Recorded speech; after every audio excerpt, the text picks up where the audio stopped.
32 anos em Joinville, e aí, de lá para cá, eu fui trabalhando, fui estudando, e fui para Araranguá, Santa Catarina, também quase na divisa.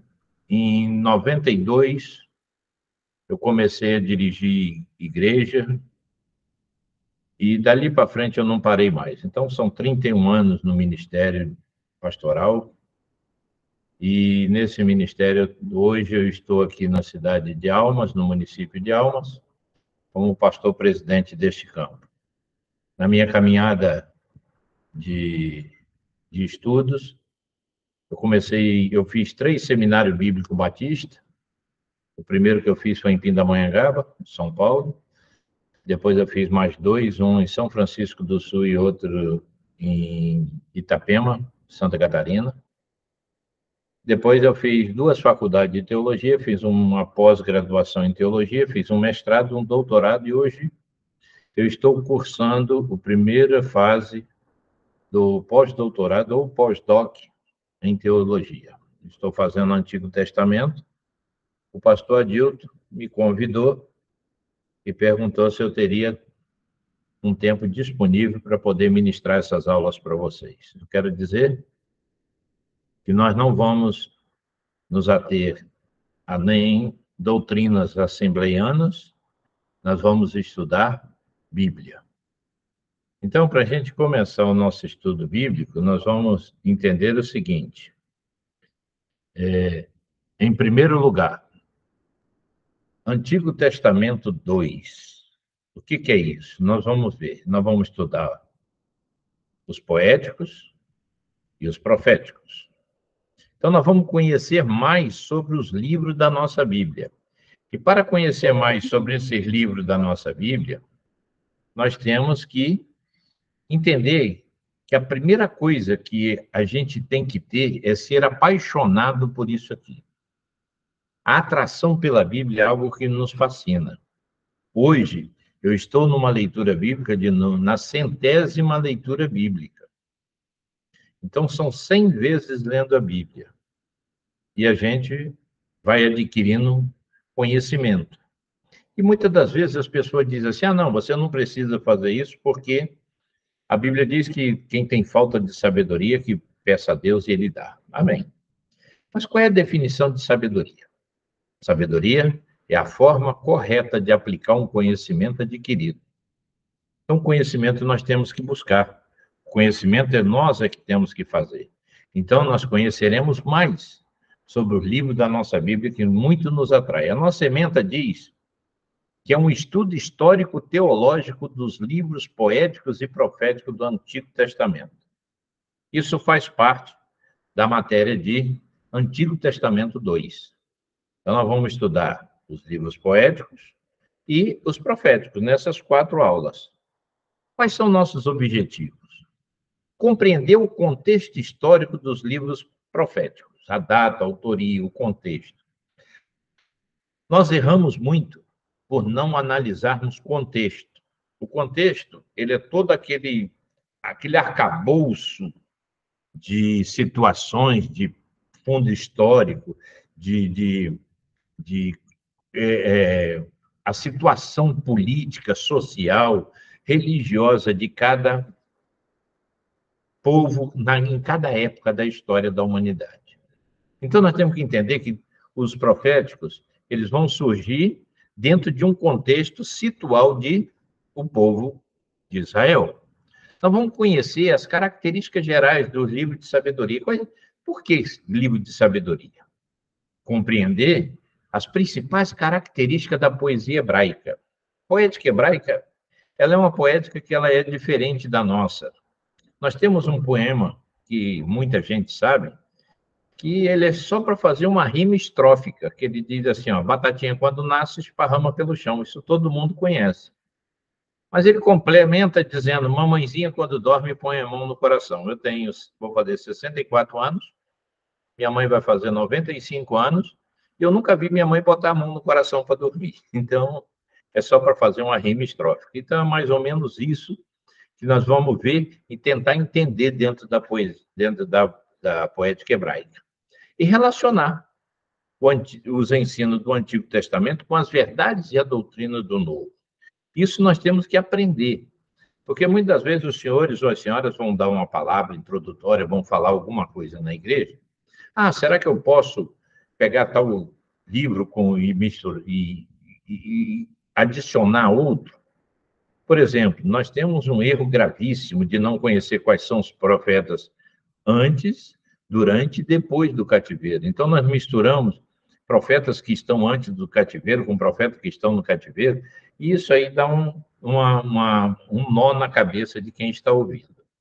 Nosso conteúdo programático ele consta do seguinte: a cronologia dos fatos do Antigo Testamento, os grandes impérios, a literatura profética do Antigo Testamento, a literatura sapiencial do Antigo Testamento e a literatura poética do Antigo Testamento e nossas considerações. Amém? Esse é todo o nosso conteúdo dessa aula desse mês. Bom, vamos ver aqui em primeiro plano? Nós vamos ver o seguinte: como é que foi formada a Bíblia? Gente, para chegar nesse ponto aqui, a Bíblia demorou muito. Vocês viram lá no Tratado de Bibliologia, não sei se vocês já tiveram essa matéria, mas quando a gente estuda bibliologia, nós vamos ver que de Adão até Quate, a Bíblia foi transmitida oralmente. Então, foi passada aquela contação de história que a gente faz hoje. Então, foram contados todos os atos que aconteceu, de Adão até Quate.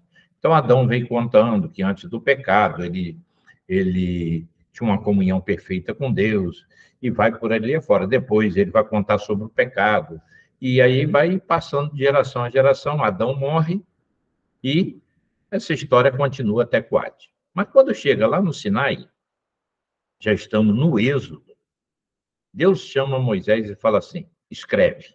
Pronto. Essa palavra, escreve, começou-se a delineação dos livros do Antigo Testamento. Então, Moisés começa a escrever o que nós entendemos hoje pelo Pentateuco, e isso vai resultar num cânon de 37 livros no Antigo Testamento. Então, todos esses livros, levou-se um período muito grande, cerca de 1.500 anos para ser escrito. Olha só. Depois nós vamos ler, nós vamos ver começar os livros do Novo Testamento.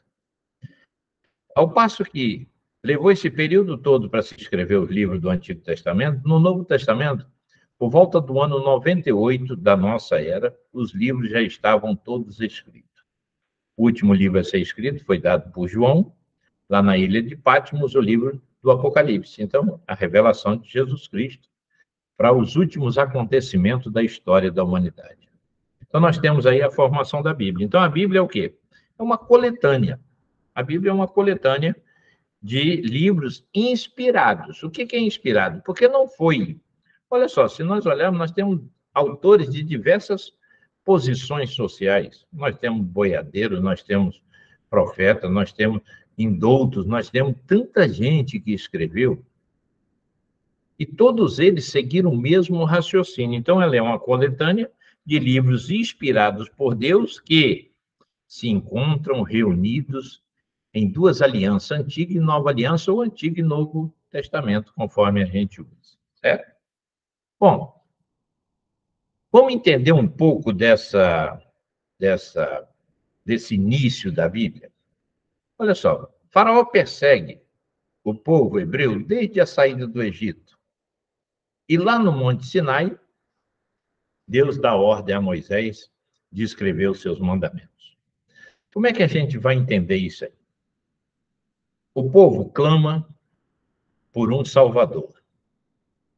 Lembrando bem que Salvador no Antigo Testamento é aquele que livrava o povo, uma família ou alguém de uma situação de morte.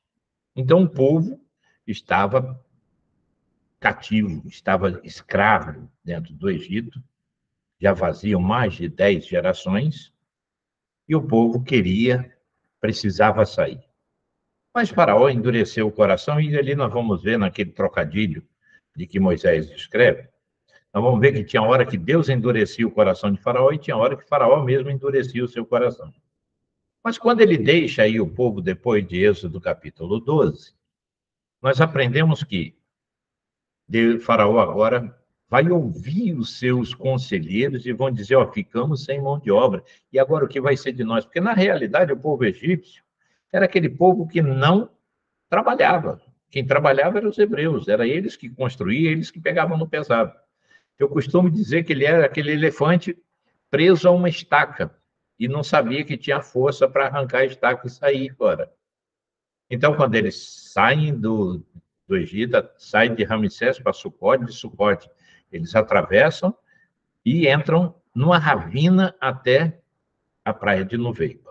Quando chega na praia de Nuveiba, o povo conclama. Isso foi geral, a primeira murmuração. Quando ele diz, Moisés não tinha sepultura no Egito, por quê? Porque Faraó agora começa a sair atrás do povo, tentando trazê-los de volta. E aí, Moisés vai consultar ao Senhor. A praia de Nuveiba é uma praia imensa, de um lado onde eles estavam era o lado egípcio, do outro lado era o lado saudita, é o lado saudita. E Moisés fala com ele, aí, toca nas águas. A Bíblia diz que Moisés tocou nas águas e durante a noite soprou um vento norte e de manhã as águas estavam abrindo e o povo passou em seco.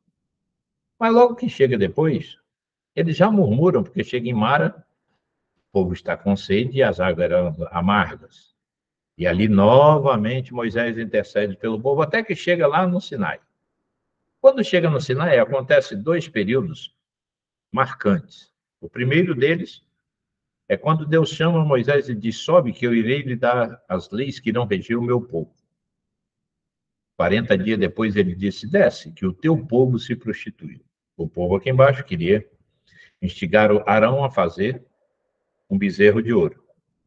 E aí, Moisés desce, aí tem aquela divisão, ele manda matar a fio de espada aqueles que não querem servir a Deus, e agora ele sobe de novo, mais 40 dias, depois ele desce novamente. E aí, enquanto ele estava no Sinai agora, Deus manda ele escrever todos aqueles acontecimentos. Para quem? Deuteronômio, capítulo 29, 29. As coisas reveladas são para nós e os nossos filhos. Então, desde então, essa lei passou para nós e para os nossos filhos, ou seja, ela é válida até hoje. Então, quando a gente entende isso aí, nós vamos ver que esse é o tratado de bibliologia. A bibliologia é uma ferramenta indispensável a todo estudante, todo. O estudante que não conhece bibliologia, ele vai pecar porque ele não vai conseguir entender alguns acontecimentos. E ele ainda vai ter o seguinte, mas nós vamos tratar aqui, são dos assuntos relevantes e de verdades contidas na Bíblia de maneira clara e objetiva. Para quê? Que seja de fácil compreensão, tá? Agora, olha só, nós vamos iniciar o nosso estudo e nós já oramos a Deus, nós já pedimos a Ele, agora existe uma coisa que nós temos que entender. João 8,32, ele diz assim, e conhecereis a verdade, e a verdade vos libertará. Mas tem muita gente que eles não conhece a verdade, eles não sabem, eles pensam que conhece Bíblia, mas na realidade não conhece, tá? Então, durante muitos anos, essa Bíblia tem sobrevivido. Ela tem sobrevivido ao passo, já foram tentados queimar, já foram tentados exterminar, já foram tentados em tudo acabar com a Bíblia para que ela não alcançasse. Por quê? Porque se ela alcançar o ser humano, ele vai conhecer a verdade e vai largar de servir a Satanás. Essa é a verdadeira inspiração da Bíblia, certo? E aí nós vamos ver que durante muitos anos a Bíblia ela vem sobrevivendo. Mas como é que ela vem sobrevivendo? Através de homens e mulheres, através de povos e nações que resguardaram essas palavras. Porque olha só, lembra lá de Deuteronômio 29, 29, conforme está ali? É para nós, aqueles que estavam lá, e para os nossos filhos. Então, ela tinha que chegar até nós, porque ela é válida até hoje. E aí nós vamos ver que essas palavras reveladas é tudo que está aqui dentro. Tudo que está na Bíblia é para nós. Não adianta a pessoa dizer assim, ah, não, isso aqui... Lógico, nós temos as leis cerimoniais que não servem para nós temos as leis do tabernáculo que não servem, as leis, mas o exemplo da lei serve para cada um de nós. Então, nós temos que estar cientes de que jamais nós vamos ter uma Bíblia que seja ultrapassada, igual muitos hoje nessa teologia pós-modernista têm falado. Eles têm dito, a Bíblia está ultrapassada, ela precisa de uma revisão. Não. A Bíblia, ela é atual e ela é válida para todos os dias, em todas as épocas. E para todas as situações, a Bíblia tem uma saída. Então, isso é uma coisa que nós temos que guardar conosco. E essas condições, nós vamos ver, que levaram homens e mulheres a sofrerem e perderem até a sua vida para que a Bíblia conseguisse chegar, tá? Você vê, no Antigo Testamento, só haviam dois povos distintos na Bíblia. Eram os judeus e os gentios. Quem eram os gentios? Eram aqueles que não participavam do povo hebreu. Aqueles que não participavam do povo hebreu era gentil. O que Jesus vem dizendo? Olha, vocês não tinham direito. Veio para o que eram seus, mas os seus não receberam. Mas a todos quanto receberam, deu-lhes o poder de serem feitos filhos de Deus. Então, agora nós fomos enxertados nessa oliveira. Para quê? Porque eles rejeitaram. Então, o estudo de bibliologia nos levará aonde? A caminhos fascinantes, onde nós aprenderemos coisas incríveis sobre a Bíblia, sobre a criação.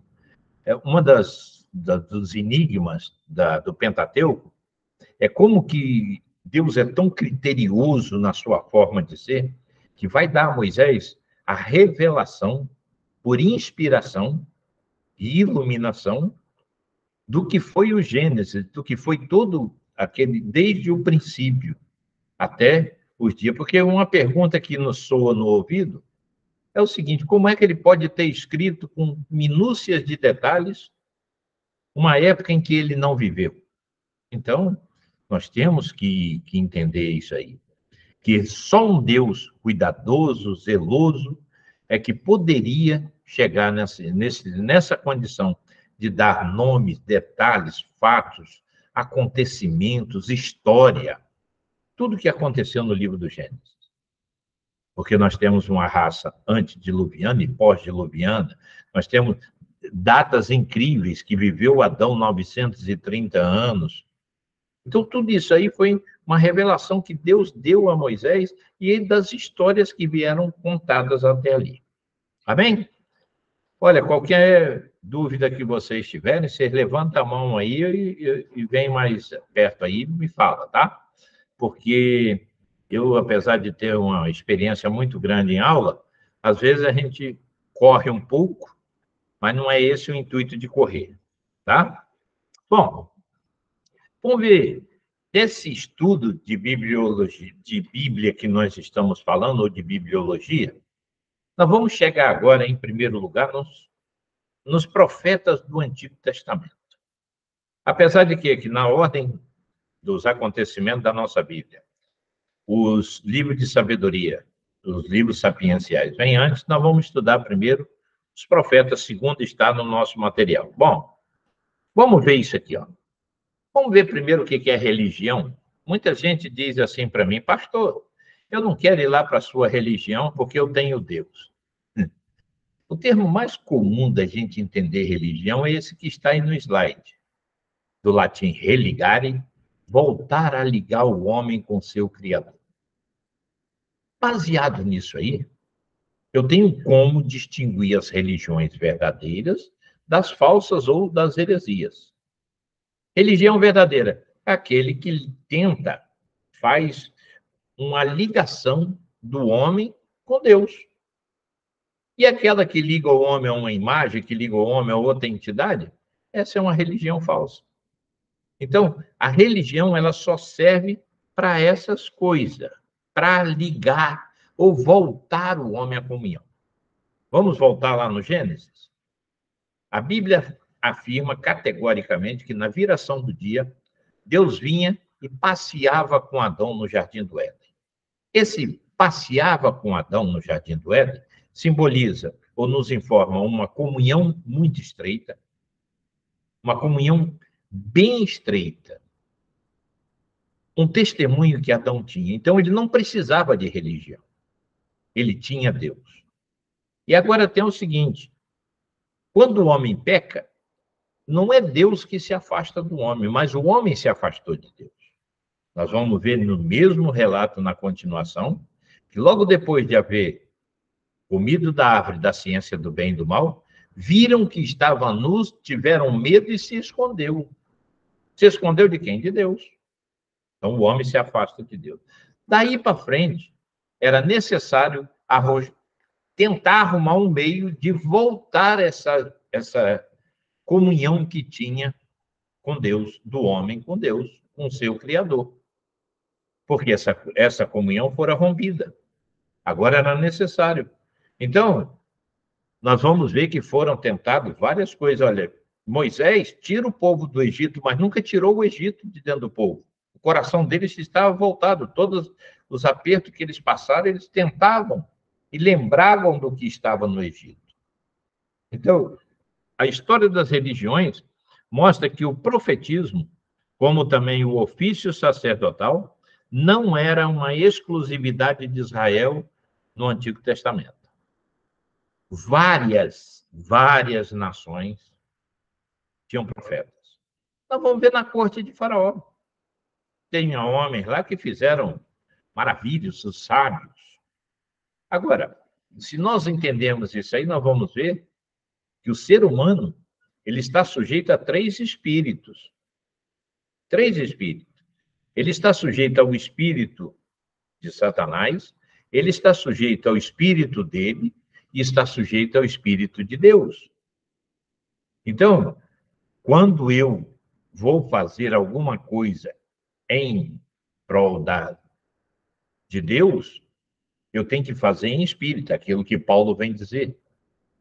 Quem tem o espírito, que ande em espírito. Agora, se eu vou ser chamado para ser profeta e profetizo coisas que são banais, então não é de Deus. Ou é do homem, ou é de Satanás. Porque nós tínhamos vários povos que tinham esses ministérios proféticos, tá? E isso aí não está limitado a uma determinada época ou região, tá? Nem a determinado povos, raças ou religiões. Nós vemos que vários povos, várias raças, todos eles tiveram seu momento de profetismo, tá?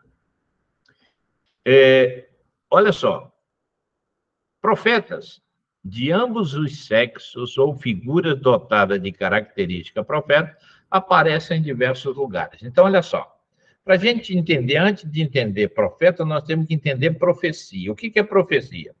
Profecia é predição do futuro que se crê de inspiração divina ou vaticínio.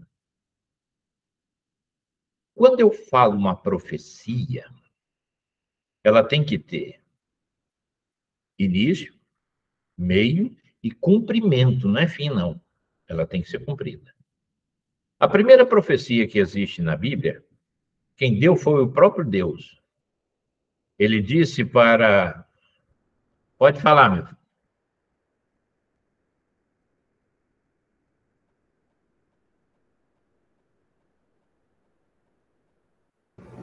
Professor, Hum. aí no Deuteronômio 18, versículo 22, quando tal profeta falar em nome do Senhor, e a tal palavra, se não cumprir, nem suceder assim esta a palavra do Senhor não parou. Com a soberba, abalou o tal profeta, que não tinha temor dele.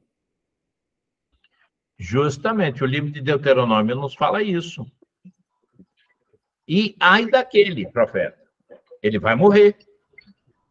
Então, quando eu olho para dentro disso aí, olha só, a primeira profecia na Bíblia, o próprio Deus profetizou. Ele disse para Adão, olha só, de tudo que tem no jardim você pode comer, menos da árvore da ciência do bem e do mal. Até aí é uma limitação que ele colocou para Adão. Agora vem a profecia. Porque do dia em que dela comer, certamente morrerás. Adão comeu, desobedeceu, 930 anos depois ele morreu. Profecia, dada a profecia cumprida.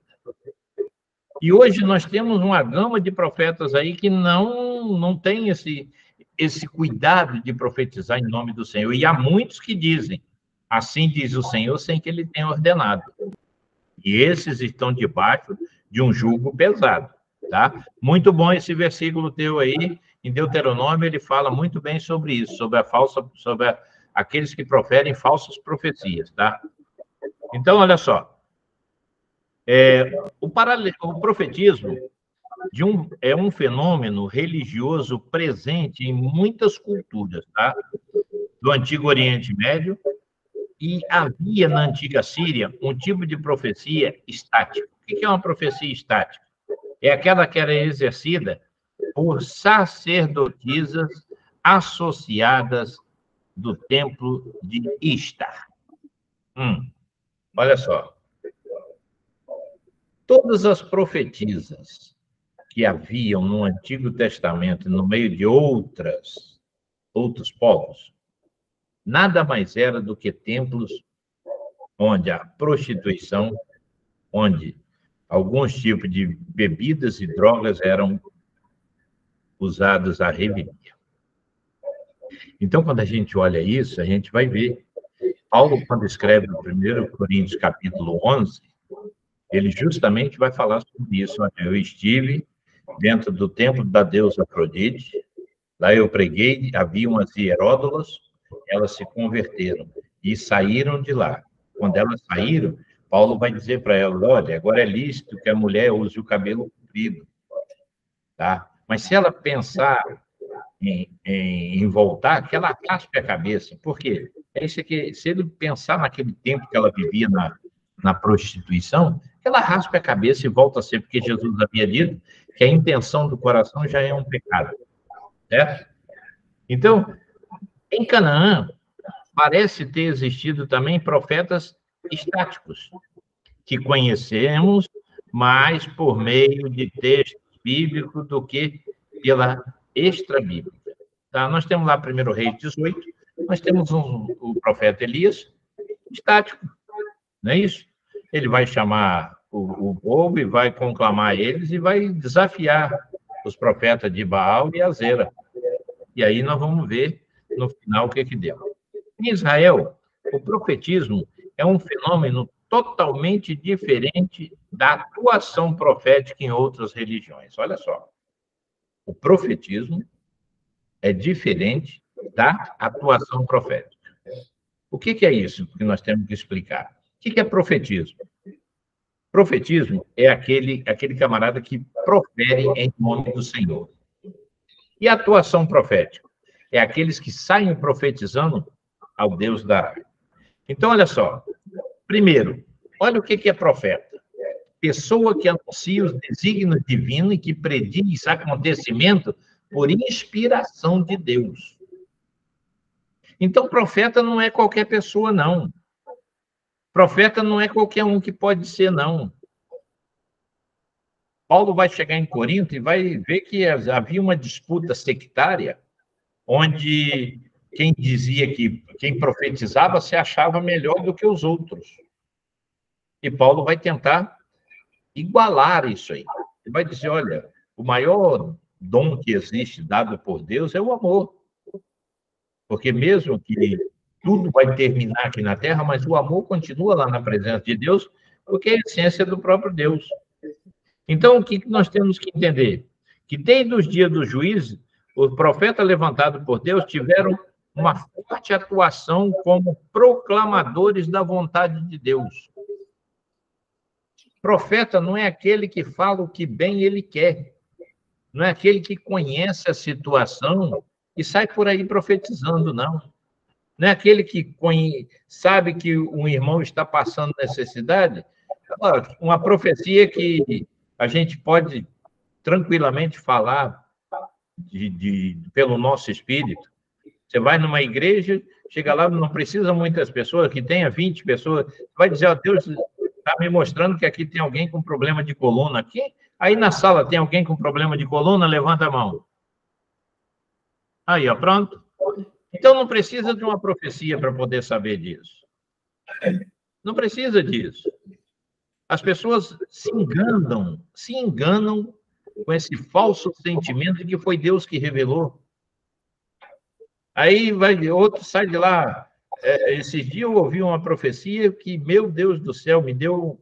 A Bíblia diz: me dá o direito de irar, mas não dá o direito de pecar. Quando uma irmã levantou na igreja e disse assim: Deus vai te dar aquilo que você está buscando pela madrugada. Meu Deus!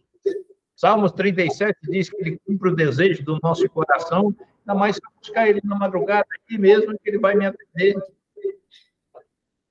Então, não adianta esse tipo de profecia. Agora, acontecimentos por inspiração de Deus era o que os profetas estavam anunciando, tá? Desde os mais antigos, os profetas do Senhor sempre foram homens de confronto e de encorajamento. Os profetas anteriores ao cativeiro, Isaías e Jeremias, eles vinham profetizando ao povo: olha, vai se cumprir o que Deus falou. Vai se cumprir. Por quê? Porque quando nós olhamos a situação que se encontrava o povo de Israel, ele estava em total degradação moral. E as pessoas não tomaram jeito, mesmo sabendo dos acontecimentos que Deus havia prometido. E a Bíblia diz que quando Deus fala, ele cumpre. Então, nós temos que entender isso aí. É uma atuação a proclamar o que é a vontade de Deus, não é a vontade do homem, não é a vontade do povo. Hoje, nós temos vários falsos profetas, e os falsos profetas estão no mundo desde que o homem pecou. Satanás mesmo foi um falso profeta para Eva. Ele disse: ei, Deus não criou vocês para serem eternos, então pode comer que vocês não vão morrer. Pode falar, meu. Professor, hoje tem a diferença do profeta profetada. Eu não entendi. Tem a diferença do profeta para a profetada. E a profetada não se cumpre. É a diferença do profeta, da profecia para a profetada. Justamente. A profecia, olha, querem ver uma coisa? Agora você me deu uma ideia aqui, me colocou aqui no coração um sentimento seguinte. A profecia, por mais que nós possamos sentir que nós vamos ser prejudicados, ela nos aproxima de Deus, nos faz buscar a Deus. E a profetada não, ela nos faz afastar de Deus.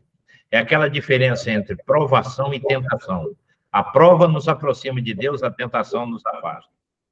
A profetada, ela nos afasta de Deus. E a profecia, ela faz com que nós buscamos mais de Deus para poder compreender aquela situação. Tanto é que nos é aconselhável que nós não devemos de buscar o porquê, e sim o para que nós estamos naquela situação. Não é isso? Então, olha só, o profeta é a pessoa que anuncia os desígnios divinos e que prediz acontecimento por inspiração de Deus. Agora, como é que ele vai prever isso aí? Através de oráculos. O que são oráculos? É uma previsão do futuro, uma pessoa, ou a pessoa ou a entidade que faz essa previsão. Também pode indicar a vontade ou a palavra de Deus ou de alguma divindade. Existem oráculos de diversos povos. Então, vamos ver aqui, olha só. O ofício profético era tido em altíssima conta nos tempos do Antigo Testamento, porque os verdadeiros profetas eram os guias espirituais do povo de Deus. O que é guia espiritual? É aquele que está pronto para poder mostrar a verdadeira vontade de Deus. Para que nós entendamos a verdadeira vontade de Deus, é necessário, em primeiro lugar, esvaziar-se de nós mesmos. As bem-aventuranças. Bem-aventurado o pobre de espírito, aquele que se esvazia de si. Senão, eu não consigo entender. Quando eu me esvazio, eu permito que o Espírito Santo de Deus me enche. E quando ele me enche, aí eu consigo entender essa condição de fazer a vontade de Deus. Porque nem sempre a vontade de Deus, ela vai nos trazer benefícios. Porque, olha só, Vamos ver Jesus dizendo assim, ó, não ajunta tesouro na terra, onde a traça e o ferrugem consomem, mas ajuntar no céu. Onde não tem ladrão, não tem traça, não tem ferrugem. E nós, muitas das vezes, nós queremos receber o nosso prêmio aqui. Pessoas que vão pregar, ele já fala assim, ó, pastor, eu vou aí ministrar uma palavra, mas eu cobro tanto. Já recebeu o que tinha para receber. Quando você recebe uma oferta, é aquilo que veio no coração do pastor, colocado por Deus. Mas quando você cobra, você está exercendo um ministério, não é um ministério dado por Deus, mas você está exercendo a sua profissão de pregador. Então, os profetas eram esse tipo de homem, que eles não trabalhavam em prol da vontade dos outros, nem a dele, mas faziam o que Deus mandava. Então, eles eram guia espiritual do povo e profetizavam através de oráculos. Afinal de contas, o profeta chegava com toda a autoridade divina diante do povo, pois recebia a palavra divina apresentando-se diante de reis e da nação. Lembra lá quando Samuel foi na casa de Jessé? Jessé, a primeira reação de Jessé é de paz a tua vinda. Por quê? Porque ele sabia que Samuel era um homem de Deus e que ele havia chegado é porque havia um cumprimento da vontade de Deus naquela hora. Então era necessário que ele entendesse isso aí. Aí ele pergunta, é de paz a tua vinda? Quando nós entendemos isso aí, nós vamos ver quão importante é receber um profeta de Deus. Pode falar. Professor, outro caso importante lá em 2 Reis 5, né? Quando Naamã foi lá em Eliseu, aí ele recebeu a cura, ele voltou para pagar o profeta. Mas o profeta não recebeu, né? Sim. É isso que é o negócio. Naamã recebe a cura. Através de quê? De uma profecia. Ah, se meu Senhor soubesse, o profeta que é em Samaria, um homem de Deus. Hã? Não é isso? E aí, Naamã vai o quê? Vai lá tentando comprar a sua bênção. Essa foi a ideia. Ele foi lá tentar comprar a sua bênção. Aí, quando ele vê que o profeta não recebe nada, o aprendiz de profeta é que sai atrás. É como o mineiro fala, era o zoiudinho, né? O olhudinho vai atrás de querer receber alguma coisa, mas o profeta não. Porque o profeta, ele recebe de Deus. O profeta é aquele homem que espera em Deus. É aquele que cumpre na sua vida, ou que procura cumprir. Mateus 6,33, ele busca primeiro o reino de Deus e espera que todas as demais coisas sejam acrescentadas. Então, olha só, ele recebia a palavra e transmitia diante de todo mundo. Agora, incrível, é que não é a primeira, nem a segunda, nem a 10ª, nem a 100ª vez que eu vejo isso. Podem ver que pessoas profetizar entre os irmãos na nave do templo é mais fácil. Agora, profetizar para pastor, eles já ficam meio receosos. Ei, quem é maior, Deus ou o pastor? Quem é maior, Deus ou o presidente? Então, se o homem tem a palavra de Deus, ele vai profetizar para qualquer um. Lembra lá de Natã? Natã não se intimidou de chegar para Davi e mostrar a ele o pecado que ele havia cometido. E é isso que nós temos que entender. É isso que nós temos que fazer. Porque o profeta, ele vai manifestar ao povo que é a vontade de Deus. Como é que ele vai manifestar? Com sermões, com palavra dura. Não é qualquer palavra, não, tá? Não é qualquer palavra. Profeta é aquele que é porta-voz de Deus. Profeta é aquele que é porta-voz de Deus. Aqui está o tetragrama. Você olha aí o tetragrama do nome Deus em hebraico ou Yahvé. Então, o profeta é aquele que é porta-voz. O que é porta-voz? É aquele que fala a voz de Deus. E quando a gente entende isso aí, nós não podemos falar o que o povo quer. Nós temos que falar aquilo que Deus manda. Então, muitas das vezes são palavras duras, são sermões duros.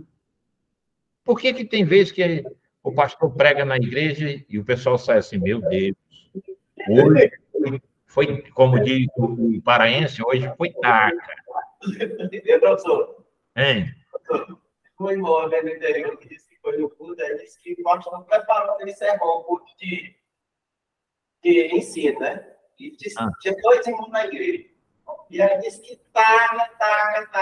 Aí assim, quando foi no final, ele disse, pastor, o senhor já cuidou de gado? Já. Pastor, mas quando a gente vai estudar, a gente vai botar o sal para cocheira, a gente não bota o sal todo, não. Mas é assim, tem culto de ensino. Olha, vocês podem ver, meus irmãos, que o culto que você menos escuta, glória a Deus, é culto de ensino. Porque é onde nós vamos estudar a palavra de Deus e vamos transmitir a vontade de Deus. E nem sempre a vontade de Deus é aquilo que eu queria ouvir. Essa é a realidade. Ainda mais quando ele apresenta sinais. Olha só. A igreja está passando uma fase desde 2020, que é uma das piores coisas. Eu falava com o nosso presidente, pastor Paulo, falei, pastor Paulo, essa igreja virtual que surgiu aí, essa não acaba mais. Há uma evasão da igreja, as pessoas não querem mais ir no culto, surgiram vários pregadores botando live na internet, fazendo tudo. E eu alertando o povo, gente, vocês cuidam, porque quem está atrás de uma câmera, muitas vezes ele não tem um histórico, ele não tem testemunha, ele não tem nada. Ele sai dali e vai praticar o que realmente são. São atores, na realidade. Aqueles atores de teatro que se maqueiam, se vestem em cima de um personagem, vão lá para frente, apresentam o seu ato. Quando o pessoal aplaude que fecha-se a cortina, eles vão lá, tira a maquiagem e volta a ser o que realmente são. Essa é a realidade dessa igreja virtual. A igreja virtual não precisa de entregar dízimo, não tem obrigação de hora, não tem obrigação de limpar a igreja, de cuidar, de zelar da igreja, e muito menos de levar a Bíblia, ou de ter condições que o camarada faz um slide, põe lá e você vai vendo tudo, não é isso? Então, o que acontece? Muitas vezes essas pessoas, eles falam aquilo que você quer ouvir. Lembra da caixinha de promessa? Aquilo foi uma febre no meio dos assembleanos. Eu posso falar da Assembleia, porque eu estou dentro da Assembleia de Deus desde 1980. Foi uma febre dentro da Assembleia. Mas você olhava ali, não tinha uma palavra dura, não tinha uma palavra de exortação. Porque eu me alegro é quando Deus fala comigo assim, meu filho, eu vou te levar para o deserto, porque deserto é lugar de aprendizagem. Eu dou glória a Deus, porque eu vou aprender. Ou então, quando ele fala assim, meu filho, tu vai passar pelo vale, eu falo, glória a Deus, porque o salmista diz que mesmo que eu ande pelo vale da sombra da morte, eu não temerei, porque tu estás comigo. Mas esse tipo de profecia tem gente que não quer ouvir mais. Quando Deus usou Isaías lá para Ezequiel, né? É isso. Bota a casa em ordem que morrerás. Você entendeu? Então, olha só, o profeta ele vem com sinais, ele vem com exortação, com oráculo. A autêntica comunicação profética nos tempos bíblicos era feita por meio de palavras e de figuras com a finalidade de que o povo entendesse a mensagem divina. Lembra lá de Oséias? Olha o que Deus fez com Oséias. Vai, toma uma mulher de prostituição e se case com ela. Incrível, parece um paradoxo, né? Lá em Apocalipse, capítulo 21, 8, ele diz, mas quando aos adúlteros, aqueles que se prostituem, sua parte é no lago que arde fogo e enxofre. E agora, Deus manda, lá no Antigo Testamento, na Antiga Aliança, Deus manda Oséias se casar para quê? Para mostrar ao povo como é que estava a situação espiritual do povo. Eles tinham se prostituído diante de Deus. Jeremias foi lançado dentro de um poço de excremento. Para quê? Para mostrar ao povo como é que estava a vida diária deles. Então, se nós olharmos a vida de profeta, não era aquela vida... Ser porta-voz de Deus é uma coisa de muita responsabilidade. É por isso que a Bíblia vai dizer que o Espírito dá uns para profetas, para pastores, porque não é todo mundo que tem a condição de suportar essa carga. Tá? Então, essa transmissão era feita por quê? Por meio de palavras e de figuras, com a finalidade que o povo entendesse. As profecias de hoje, alguns anos atrás eu estava numa igreja, não era Assembleia de Deus, era um outro ministério, quando uma irmã levantou, falou em língua estranha, falou uma montoeira de língua estranha. Quando ela terminou, o povo deu glória a Deus. Eu falei, vocês entenderam alguma coisa? Não. E por que você deu glória a Deus? Esse é que é o problema. As pessoas não entendem. Se você for um pregador eloquente, você chega diante da igreja num culto ao ar livre, um culto que não seja culto doutrinário, culto de ensino, e fala, e o diabo veio e enganou a Eva. O pessoal, glória a Deus. Que glória a Deus? Porque o diabo enganou a Eva? Então, o pessoal são movido por aquilo que alegra o coração dele. Agora, a palavra de Deus, ela nos exorta, ela nos corrige, ela nos ensina. Ela é apta para ensinar, para redarguir, para corrigir, para instruir. E nós, como pretensos estudantes e cátedras em teologia, nós temos que entender o seguinte: entender a palavra de Deus não é para você sair dando carteirada de teólogo em cima dos outros, é para que você tenha condições de discernir o que é de Deus e o que não é, o que vem de Deus e o que não vem, e que você possa ensinar ao povo a andar nos caminhos do Senhor. Esse é o verdadeiro profeta. Então, no Antigo Testamento, o movimento profético é caracterizado pela multiplicidade. O que é isso? Iria se multiplicando em diversos matizes. Olha só, profetas do tempo e da corte, tá? Havia profetas tanto nos tempos, como havia profeta na corte. O incrível é que nós falamos em data. Nós temos datação de todos os profetas. Vamos citar alguns aqui. Isaías começa o seu ministério profético quando? Quando morreu o rei Uzias. Pronto. Tem uma data. Aí antes, pastor, ele não era profeta, não, ele estava sendo preparado. Hoje, o Espírito Santo capacita ao profeta a entregar a mensagem de Deus. Mas no Antigo Testamento, não é só um dom de profecia, era ministério profético. Os profetas eram reconhecidos onde eles iam. Então, havia profetas nos templos e havia profeta na corte, como Natan e Gade, tá? Que estavam na corte de Davi. Então, eram profetas críticos, profetas radicais e da profecia literária que visam o fim do rei e do Estado, como o caso de Amós, Isaías, Jeremias, dentre outros. Você já imaginou profetizar que o povo vai ser levado cativo e que tudo que havia sido construído vai acabar? Isso não é fácil.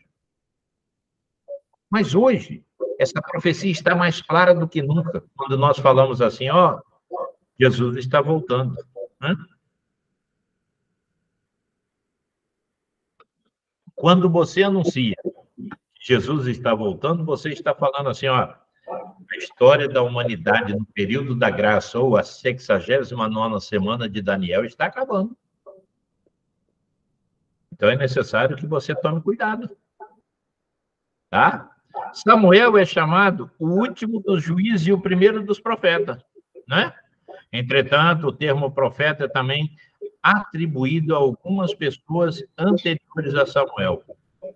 Então, olha só, quando nós consideramos o contexto do Antigo Testamento, nós observamos que o estudo da profecia não pode começar com os escritos proféticos do Antigo Testamento, ou mesmo com os dizeres proféticos de Samuel, Natã, Elias e Eliseu. Mas é preciso incluir o ministério profético de Moisés. Provavelmente os elementos proféticos presentes vêm lá dos patriarcas. Na época da monarquia unida, Gad, Natã, Aías. Durante a monarquia davídica, destaca Aías, Ido, Jeú, filho de Anani, e Elias, Eliseu, Micaías, filho de Inlá. Mencionam-se ainda profetas anônimos, que nós nem conhecemos. Bom, eu não sei como é que funciona vocês aí, se vocês querem dar uma paradinha para tomar uma água ou não. A gente dá uma paradinha de 10 minutos. Querem? Tá, então, vamos lá tomar uma água e a gente já volta.